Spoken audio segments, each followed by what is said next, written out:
बिस्मिल्लाहिर्रहमानिर्रहीम। अस्सलाम वालेकुम जी नाज़रीन, मैं हूं आपका तबीब मोहम्मद जमील भट्टी और आप देख रहे हैं हमारा यूट्यूब चैनल पाक हर्बल क्लिनिक।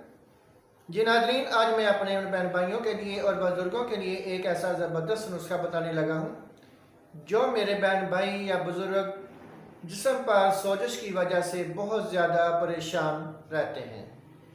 जिस्म पर सारे जिस्म पर सोजिश आ चुकी है, स्वेलिंग हो चुकी है या चेहरे पर स्वेलिंग हो जाती है या जोड़ों के जगह पे, हाथों पर, घुटनों पर, आँखों पर बहुत ज़्यादा सोजिश स्वेलिंग हो जाती है और आप उसकी वजह से बहुत ज़्यादा परेशान हैं।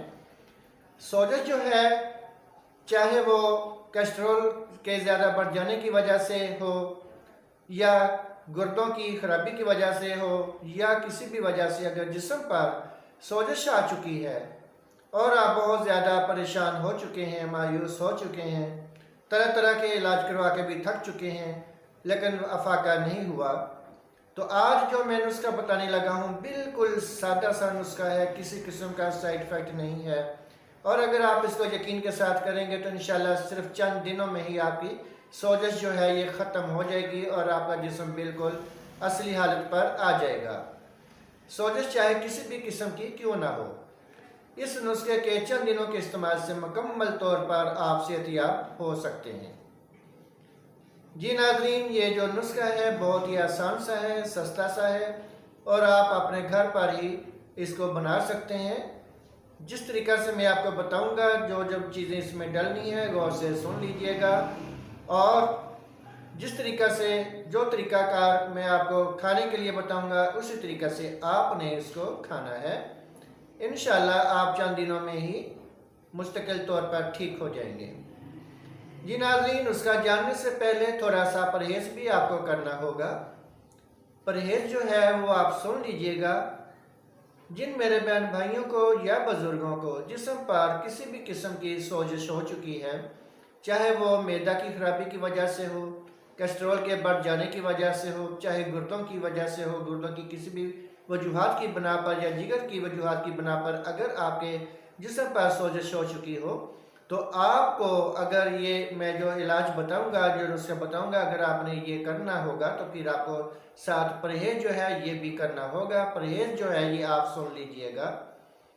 आपने सिर्फ 10 दिन किसी किस्म के चावल जो हैं ये आपने नहीं खाने, चावलों का मुकम्मल तौर पर आपने परहेज़ करना है।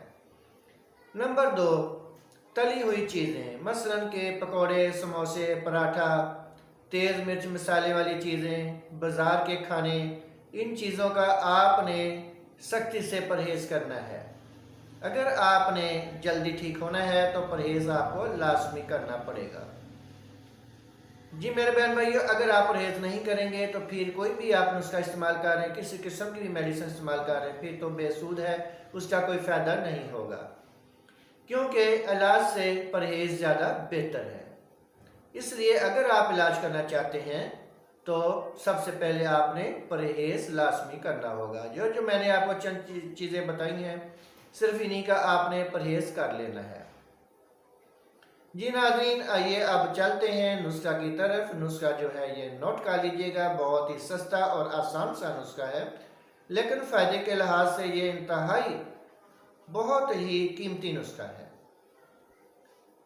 जी नाज़रीन, आपने एक चटनी तैयार करनी है। चटनी में जो चीज़ें डालनी हैं, जिन जिन चीज़ों की चटनी बनानी है वो आप नोट कर लीजिएगा। आपने हरा धनिया लेना है, सब्ज़ धनिया। नंबर 2, सब्ज़ पुदीना। नंबर 3, देसी थोम आपने लेना है। नंबर 4, अच्छे वाला उम्दा किस्म का अनार दाना। ये 4 चीज़ें आपने ले लेनी हैं और आपने इसकी चटनी कूट लेनी है, चटनी बना लेनी है। अच्छी तरीक़े से इसको कर लीजिएगा और याद रखें, इसमें आपने नमक नहीं डालना, ना आपने इसमें कोई मिर्च डालनी है, ना आपने इसमें नमक डालना है। सिर्फ जो 4 चीज़ें आपको बताई हैं, बस सिर्फ यही आपने कूट लेनी है, इसकी चटनी बना लेनी है और आपने इसको महफूज कर लेना है। यही आपका बहुत ही ज़बरदस्त नुस्खा है। जी मेरे बहन भाइयों, जिन मेरे बहन भाइयों के जिस्म पर सोजश है, चाहे किसी भी वजह से सोजश आ चुकी है, घुटनों पर सोजश है, जोड़ों पर सोजश है, कोलेस्ट्रॉल की वजह से बढ़ जाने की वजह से सोजश जिस्म पर हो चुकी है, या गुर्दों की खराबी की वजह से किसी भी वजूहात की बिना पे या जिगर की वजह से किसी भी बिना पे अगर आपके जिस्म पर स्वेलिंग हो चुकी है, सोजश हो चुकी है, तो ये जो मैंने चटनी बनाई है इसको आप लगातार इस्तेमाल कीजिएगा, तो इंशाल्लाह चंद ही दिनों में आप मुकम्मल तौर पर सेहतयाब हो जाएंगे। जी नाज़रीन, आप इसका तरीका इस्तेमाल जो है ये सुन लीजिएगा कि इसको आपने किस तरीका से इस्तेमाल करना है। जी नाज़रीन, आपने दोपहर को खाने के साथ 1 या 2 चम्मच इस चटनी के लाजमी खा लेने हैं। खाने के साथ अगर आप इसी तरीका से खा सकते हैं तब भी ठीक है, अगर ऐसे आप नहीं खा सकते तो आप दही में भी मिलाकर खा सकते हैं। मसलन कसबे मकदार दही ले लीजिएगा, उसमें 2 चम्मच ये चटनी जो है ये मिक्स कर लीजिए, हल कर लीजिए और आप ये खा सकते हैं। रोज़ाना आपने एक बार इस चटनी का लाजमी इस्तेमाल करना है और दोपहर के वक्त करना है। जी नाज़रीन, अगर आप यकीन और एतमाद के साथ इसको इस्तेमाल करेंगे तो इंशाल्लाह 100% फ़ायदा उठाएंगे। जी नाज़रीन, इस तरह की मज़ीद वीडियोस देखने के लिए हमारा यूट्यूब चैनल पाक हर्बल क्लिनिक सब्सक्राइब कर लीजिएगा, ताकि आपको हमारी हर आने वाली वीडियो आसानी से मिल सके और आप हमारे बताए हुए मुफीद नुस्खा जात से भरपूर फ़ायदा उठा सकें। जी नाज़रीन, नए वीडियो के साथ, नए नुस्खे के साथ फिर हाजिर होंगे हम सबका। अल्लाह निगहबान।